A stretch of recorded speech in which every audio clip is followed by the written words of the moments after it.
반갑습니다. 붓다의 복과 지혜입니다.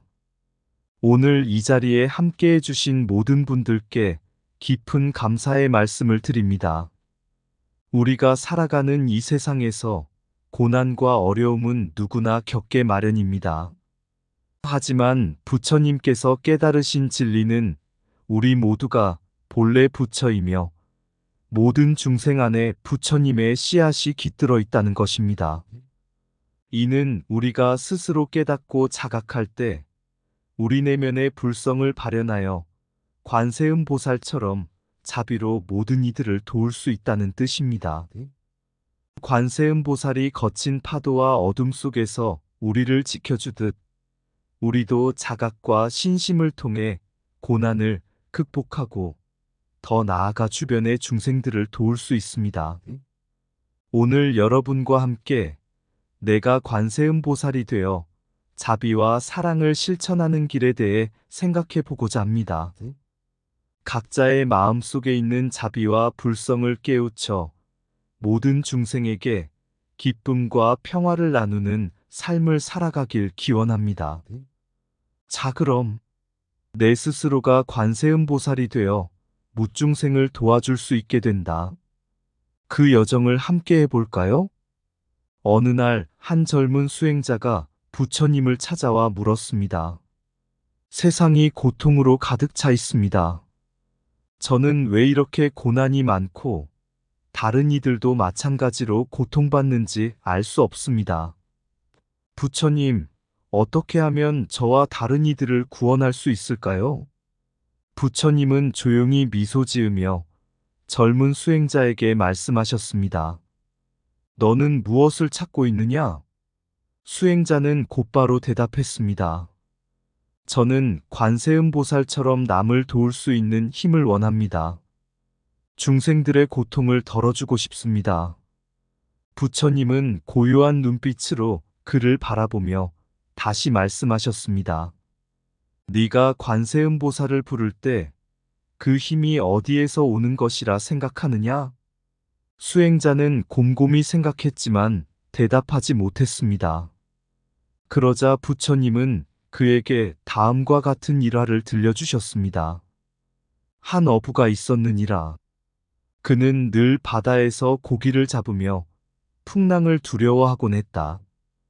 어느 날 바다에 거대한 폭풍이 몰아치고 그의 배는 침몰할 위기에 처했다. 그때 어부는 간절히 관세음 보살의 이름을 부르며 기도했지. 그런데 기적이 일어났다. 폭풍이 사라지고 그는 안전하게 육지로 돌아왔다. 어부는 감격하며 스님을 찾아가 물었다. 관세음 보살이 저를 구해주셨습니다. 어떻게 그럴 수 있습니까? 스님은 미소 지으며 대답했다. 그 구원은 보살의 힘만이 아니라 내 마음 속에서 나온 것이다. 네가 관세음 보살을 부르며 간절히 원했기 때문에 내 마음 속에 있던 자비와 깨달음이 힘을 발휘한 것이지. 부처님은 일화를 마치고 젊은 수행자에게 말씀하셨습니다. 관세음 보살의 자비는 이미 내 마음 속에 깃들어 있다. 너는 그저 그것을 자각하지 못했을 뿐이다. 이제는 내 스스로가 관세음 보살이 되어 중생을 구제하고 그들에게 자비를 베풀 수 있을 것이다. 고통을 없애는 힘은 외부에서 오지 않는다. 네 마음 속에 있는 불성, 열애장을 깨우면 너 역시 중생을 돕는 관세음 보살이 될 수 있다. 수행자는 부처님의 가르침을 듣고 깊이 깨달았습니다. 그는 더 이상 외부의 구원을 바라지 않고 자신의 마음 속에 있는 관세음 보살의 자비를 발현하여 무중생을 돕기로 결심했습니다. 어느 날 부처님께서는 큰 법회에서 제자들에게 깨달음의 본질에 대해 설법하고 계셨습니다. 제자 중 한 명이 다가와 질문했습니다. 부처님, 당신은 어떻게 깨달음을 얻으셨습니까? 저희는 언제쯤 부처님처럼 될 수 있을까요? 부처님은 미소를 지으며 사과 한 개를 제자들에게 보여주었습니다. 이 사과를 보아라. 그것은 그저 사과로 보이느냐? 아니면 사과 속에 더 큰 가능성이 숨어 있다고 생각하느냐? 제자들은 의아해하며 대답했습니다. 부처님, 그것은 그저 사과일 뿐입니다. 더 깊은 의미는 알지 못하겠습니다. 부처님은 고요한 목소리로 대답하셨습니다. 이 사과 속에는 씨앗이 있다. 이 씨앗이 땅에 떨어져 싹을 틔우면 훗날 커다란 나무로 자라나 수많은 열매를 맺을 것이다. 너희도 이와 같다. 지금은 그저 한 사람의 수행자일지 모르지만 너희 안에는 이미 부처가 될 수 있는 씨앗이 존재한다. 내가 깨달은 것은 새로운 진리가 아니었느니라. 내가 깨달은 것은 모든 중생이 이미 부처라는 사실이었느니라. 부처님은 잠시 침묵하시더니 다시 말씀을 이어가셨습니다. 너희가 나와 다르지 않다. 나의 깨달음이 특별한 것은 아니다. 모든 중생은 본래 부처이지만 스스로를 무명 속에 가두고 그것을 보지 못할 뿐이다. 자각하지 못하는 것이 문제이지. 본래 너희는 나와 같이 깨달음을 얻을 가능성을 품고 있다. 부처란 멀리 있는 절대자가 아니며 자각을 통해 그 본성을 스스로 깨닫는 것이 중요하다. 제자들은 고개를 끄덕이며 듣고 있었습니다. 그중 한 명이 다시 물었습니다. 부처님, 그렇다면 어떻게 해야 우리가 그 본성을 자각할 수 있습니까? 부처님은 미소를 띠며 대답하셨습니다. 첫 번째로, 너희는 외부의 구원자를 찾지 말아야 한다. 절대적인 신이나 존재가 너희를 구제해 줄 것이라 기대하지 말고 스스로 마음을 닫고 참된 자아를 깨달아야 한다. 두 번째로 마음속 깊은 곳을 바라보고 모든 중생이 본래 부처라는 사실을 깨달아라. 부중불경에도 나와 있듯이 우리는 이미 완전한 상태로 태어났고 더해지거나 빼앗길 것이 없는 본성을 지니고 있다. 스스로를 부처로 여기지 못하고 무명에 사로잡혀 고통에 빠지는 것은 마치 강에 비친 달을 잡으려 하는 것과 같다. 달은 이미 하늘에 떠 있는데 우리는 강물 속에 있는 달을 보며 그것이 진짜라 믿는 것이다. 부처님은 마지막으로 말씀하셨습니다. 너희가 부처가 되는 것이 목표가 아니라 본래 부처임을 자각하는 것이 목표이다. 수행을 통해 이 사실을 스스로 깨닫고 너희 내면의 무명과 집착을 버리면 이미 그 순간에 부처로서 살아가게 될 것이다. 모든 중생은 본래 부처이니 너의 본성을 자각하라. 내 안에 있는 부처를 깨닫는 순간 외부의 구원자는 필요 없다. 무명 속에 갇힌 부처를 찾는 것은 강물 속 달을 잡으려는 것과 같다. 깨달음은 새로운 것이 아니라 본래 너의 참된 자아를 발견하는 길이다. 절대자는 멀리 있지 않다.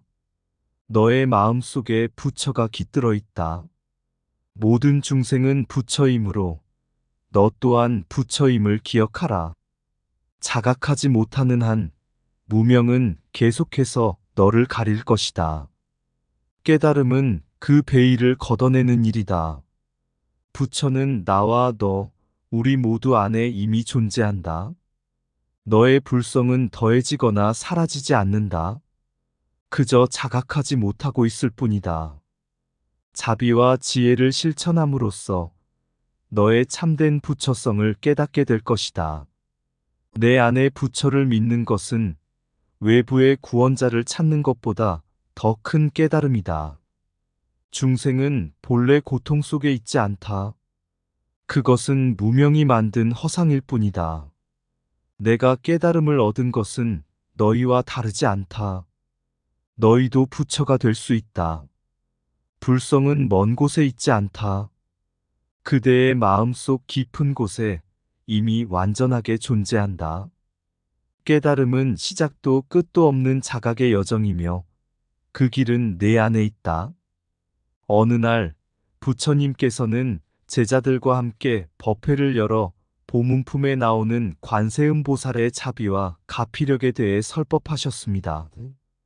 제자 중 한 명이 부처님께 질문했습니다. 부처님, 관세음보살께서는 정말로 바다의 태풍을 잠재우고 감옥에서 사람들을 풀어주는 기적을 일으키십니까? 이는 상징적인 이야기일 뿐입니까? 아니면 실제로 일어나는 일입니까? 부처님께서는 그 제자를 바라보시며 말씀하셨습니다. 관세음보살의 자비는 무한하고 그의 가피력은 중생의 고통을 덜어주기 위해 나타난다.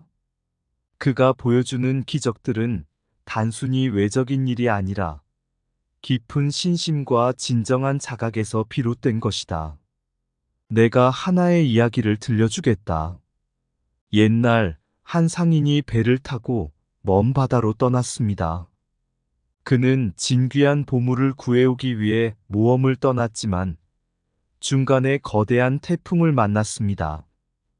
거친 파도는 배를 삼킬 듯 몰아쳤고 선원들은 모두 두려움에 떨며 절망에 빠졌습니다.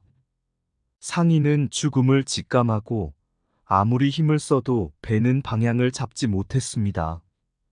그때 상인은 어린 시절 들었던 관세음보살의 이야기를 떠올렸습니다. 관세음보살은 태풍 속에서도 중생을 구해주신다는 가르침이 마음에 떠오른 것이었습니다. 그는 두 손을 합장하고 간절히 관세음보살을 불렀습니다. 관세음보살님, 저희를 구해주세요. 이 태풍에서 저희를 지켜주소서. 그의 마음은 절박했고 간절한 신심으로 기도했습니다. 그런데 놀랍게도 그 순간 하늘이 맑아지기 시작하더니 거대한 파도와 태풍이 점점 잠잠해졌습니다. 배는 침몰할 위기에서 벗어나고 선원들은 모두 살아날 수 있었습니다. 상인은 기적에 감격하며 자신을 구해준 관세음보살의 자비에 감사했습니다. 또 다른 한편 한 무고한 사람이 억울하게 감옥에 갇히게 되었습니다. 그는 자신의 억울함을 아무리 호소해도 풀려날 기미가 보이지 않았습니다. 깊은 절망 속에서 그는 자신이 할 수 있는 모든 수단이 끊긴 것을 깨닫고 마지막 희망으로 관세음보살에게 기도하기로 결심했습니다. 매일 밤 그는 간절한 마음으로 관세음보살을 부르며 기도했습니다. 관세음보살님, 저의 억울함을 풀어주시고 이 고통에서 벗어나게 해주소서. 기도는 계속되었고 그의 마음은 점점 관세음보살에 대한 신심으로 가득 차기 시작했습니다. 그러던 어느 날 한 관리가 감옥을 조사하러 왔고 이 사람의 무고함을 알아차리게 되었습니다. 그리하여 그는 결국 풀려나 자유를 되찾을 수 있었습니다. 감옥에서 풀려난 그 사람은 관세음보살의 가피력과 기도의 힘을 깊이 체험하게 되었고 더욱 정진하며 살아가게 되었습니다. 부처님께서는 이야기를 마치고 제자들에게 말씀하셨습니다. 이 이야기 속의 기적들은 외적인 사건들로만 보아서는 안 된다. 관세음보살은 상징적으로 우리 마음 속에 있는 자비와 지혜의 화신이다. 그를 부르는 기도는 곧 우리 내면에 잠재된 자비의 씨앗을 깨우는 것이다. 지극한 신심으로 관세음보살을 부를 때 그 자비는 우리를 도와 어려움을 이겨낼 힘을 준다. 기도는 외적인 상황을 바꾸는 힘을 지니기도 하지만 더 중요한 것은 우리의 마음을 변화시키는 힘이다. 관세음보살의 가피력은 우리에게 필요한 용기와 자비를 불러일으키고 스스로가 고난을 극복할 수 있는 지혜를 찾게 한다. 부처님은 관세음보살의 기적적인 구원이 상징하는 바를 더욱 강조하셨습니다. 바다의 태풍을 잠재우는 것은 우리 내면의 두려움과 혼란을 잠재우는 것이다. 감옥에서 풀려나는 것은 스스로를 가둔 마음의 감옥에서 해방되는 것을 뜻한다. 관세음보살을 부르며 간절히 기도할 때 우리는 그분의 자비에 힘입어 내면의 고통을 치유하고 스스로 구제할 힘을 얻게 되는 것이다. 관세음보살을 부를 때 두려움은 바람처럼 사라지고 자비는 바다처럼 넓어진다. 고난 속에서 관세음보살을 찾는 것은 내면의 자비를 깨우는 첫걸음이다. 기도는 외부의 기적을 바라는 것이 아니라 내면의 변화를 이루는 것이다. 바다의 태풍이 잦아들 듯 마음의 혼란도 관세음보살의 자비 앞에 잠잠해진다. 관세음보살을 부를 때 우리는 그분의 자비와 함께 내 안의 지혜를 깨닫는다. 태풍 속에서도 흔들리지 않는 배는 관세음보살의 가피력과 내 마음의 자각에서 온다. 진정한 기도는 관세음보살의 자비를 깨닫고 스스로를 구원하는 힘을 찾는 일이다. 관세음보살은 바깥의 구원자가 아니라 내 안에 있는 자비의 상징이다. 관세음보살을 부르는 마음은 스스로가 구원자가 되는 마음이다. 기도할 때 나는 더 이상 혼자가 아니다. 관세음보살의 자비가 나와 함께한다. 고난의 파도를 넘는 힘은 관세음보살을 부르는 신심에서 비롯된다. 관세음보살은 외적인 구원이 아닌 내면의 자비와 지혜를 일깨우는 분이다. 진정한 기적은 관세음보살의 자비가 우리 마음 속에서 피어나는 순간이다. 관세음보살의 가피력은 내 안에 잠재된 자비의 씨앗을 깨우는 것이다. 관세음보살을 부르면 감옥의 문이 열리는 것이 아니라 내 마음의 감옥이 열린다. 옛날 한 수행자가 있었습니다. 그는 언제나 고통받는 사람들을 보며 관세음보살을 떠올리며 기도했습니다. 어려움에 처한 사람들을 구제하고 고난 속에서 지친 마음을 위로하는 관세음보살의 자비로운 모습에 깊은 감명을 받았지요. 그는 매일 정성껏 관세음보살에게 기도하며 자신의 삶에도 그러한 자비가 깃들기를 소망했습니다. 어느 날 이 수행자는 깊은 산속에서 명상에 잠겼습니다. 그는 오랫동안 자신의 마음을 들여다보며 질문했습니다. 왜 나는 관세음보살에게 기도하는가? 무엇을 구하는가? 그는 깨달았습니다. 나는 관세음보살에게 의지하고 있지만 실상 내 안에도 같은 자비가 있다는 것을 보지 못하고 있었구나. 이 깨달음은 그에게 큰 전환점이 되었습니다.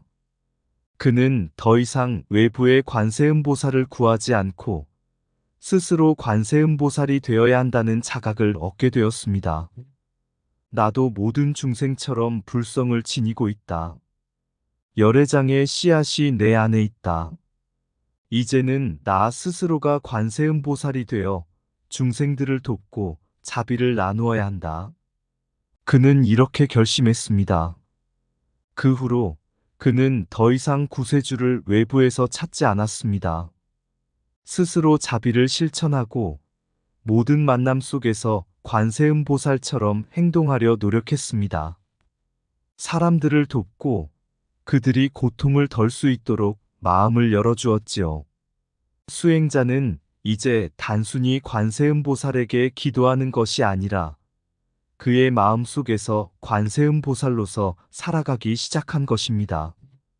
시간이 흐르자 주변 사람들은 그가 어려움 속에서도 평온함을 잃지 않으며 자비로움으로 많은 사람들을 위로하고 돕는 모습을 보게 되었습니다. 그들은 말했습니다. 그는 더 이상 평범한 수행자가 아니라 마치 관세음보살처럼 우리를 돕고 있구나. 그는 이러한 칭찬에 흔들리지 않았습니다.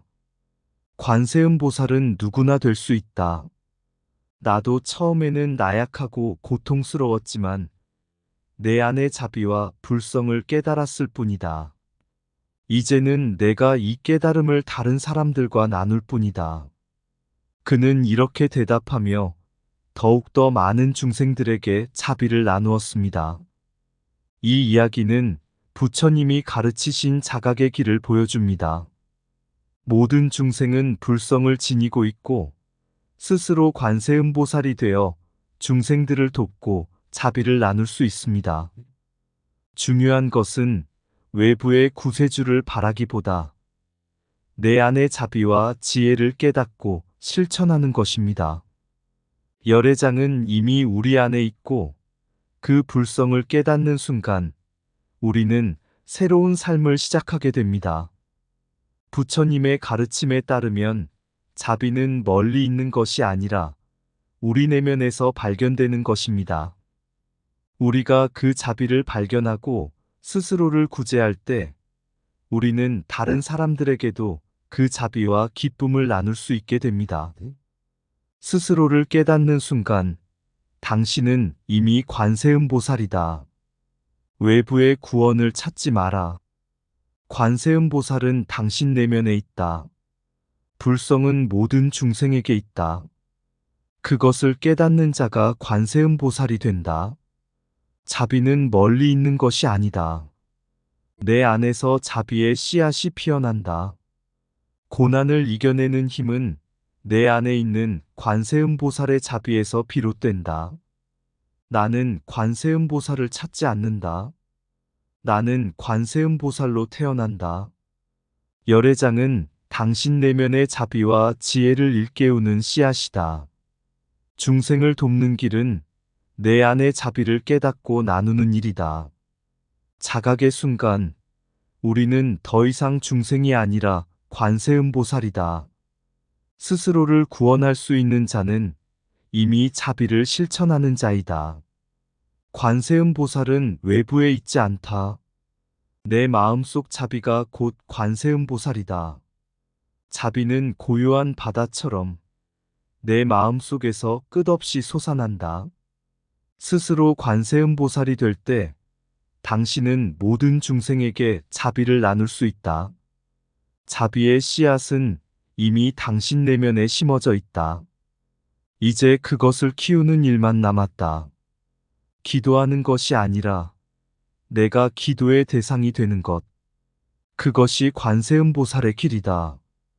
옛날 어느 작은 마을에 늘 중생의 고통을 마음에 품고 사는 수행자가 있었습니다.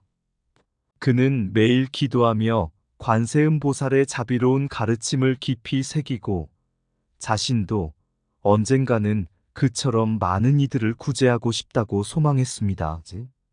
마을 사람들은 그를 존경했고 어려움이 있을 때마다 그에게 와서 기도를 부탁하곤 했습니다. 어느 날 마을에 큰 홍수가 닥쳤습니다. 집들이 물에 잠기고 많은 사람들이 두려움에 떨고 있었습니다. 마을 사람들은 한 목소리로 관세음보살을 부르며 구원을 청했습니다. 수행자도 마을 사람들과 함께 절실히 기도했습니다. 얼마 지나지 않아 기적적으로 물이 빠지고 마을 사람들은 구원을 받았다고 믿었습니다. 하지만 수행자는 그날 밤 깊은 명상 속에서 문득 깨달음을 얻었습니다. 내가 관세음보살에게 구원을 바라고만 있었다. 하지만 진정한 관세음보살은 내 안에 있다는 것을 보지 못했다. 그는 이해했습니다. 자비는 단순히 기도하는 것에 그치는 것이 아니라 스스로 그 자비를 실천하는 것이라는 사실을. 그때부터 수행자는 더 이상 외부에서 관세음보살을 찾지 않고 자신의 삶 속에서 스스로 관세음보살처럼 행동하기 시작했습니다. 배고픈 사람에게 먹을 것을 나누어 주고 슬픔에 잠긴 사람에게 위로의 말을 건넸으며 병든 사람을 찾아가 정성껏 돌보았습니다. 점점 더 많은 사람들이 그의 자비로운 행동에 마음을 열고 그를 따르기 시작했습니다. 마침내 그는 마을에서 가장 존경받는 존재가 되었고, 사람들은 그를 우리의 관세음보살이라 불렀습니다. 그때 수행자는 미소 지으며 말했습니다. 나는 특별한 존재가 아닙니다. 모든 중생은 관세음보살의 자비를 지니고 있습니다.